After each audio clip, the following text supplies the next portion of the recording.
প্রিয় দর্শক, এই মুহূর্তে দাঁড়িয়ে আছি চকরিয়া পৌরসভার ৭ নম্বর ওয়ার্ড পালাকাটা হাশেম মাস্টারপাড়া এলাকায়। বেশ কিছুক্ষণ আগে একজন ১.৫ বছরের বাচ্চা জলাশয়ে পড়ে মৃত্যুবরণ করেছেন। তার নাম মোহাম্মদ হাসান। সেই এলাকার মোহাম্মদ আবুল কাশেমের পুত্র। ৪টা নাগাদ তাকে বাড়ির সামনে রোটন থেকে জলাশয় থেকে উদ্ধার করা হয় এবং তাকে তাৎক্ষণিক চকরিয়া উপজেলা স্বাস্থ্য কমপ্লেক্সে নিয়ে গেলে কর্তব্যরত চিকিৎসক তাকে মৃত ঘোষণা করেন। আমরা এই মুহূর্তে পালাকাটা হাশেম মাস্টারপাড়া এলাকায় আছি, তার বাড়িতে আছি।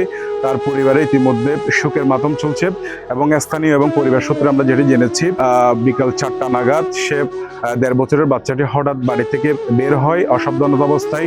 বাড়ির উঠোনে যে বন্যার পানি হয়েছিল সেখানেই পড়ে সে আকস্মিকভাবে মৃত্যুবরণ করে। কিছুক্ষণ পরে সে বেশ উঠলে স্থানীয়রা দেখতে পায় এবং পরিবার দেখতে পায়। সেখান থেকে উদ্ধার করে চকরিয়া সরকারি হাসপাতালে নিয়ে যায়। এরপর এখানে কর্তব্যরত চিকিৎসক মৃত ঘোষণা করেন।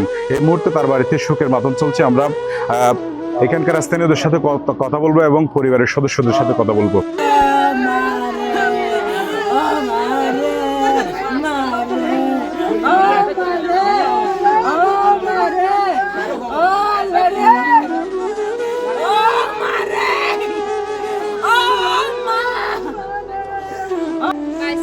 মায়ের ঘরের ভিতর থাকি বাইসে পড়ি বাসিয়ে উঠছে, তারপরে তোমার আর হয়ে ফেলছে দেয় মায়ে এর মাথা লয়ে ডাক্তারে নিয়ে আসরের পরে ১.৫ বছর আসরের আজানের পরে কটা টাইম মনে নাই, মানে মায়ে হই না পারে মায়ের ভিতরে ফুয়া নিয়ে নিয়ে মরে দিচ্ছে এই ধরে না যে ফুয়া তুয়াতে মারা হয় এদের দু আর বাচ্চা আর নাম আবুল কাশেম। আর বাচ্চা ছোট পানি পরে মারা গেছে।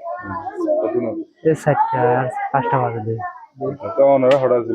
আর আমি তো বাইরে থাকছিলাম, ঘরের মাঝে ইশারা থাকি স্ত্রী তারা থাকি আর ওয়াইফ ঘরে থাকছিল অসতর্কতা অবস্থার মধ্যে করে গিয়ে হ্যাঁ ওই না পারি।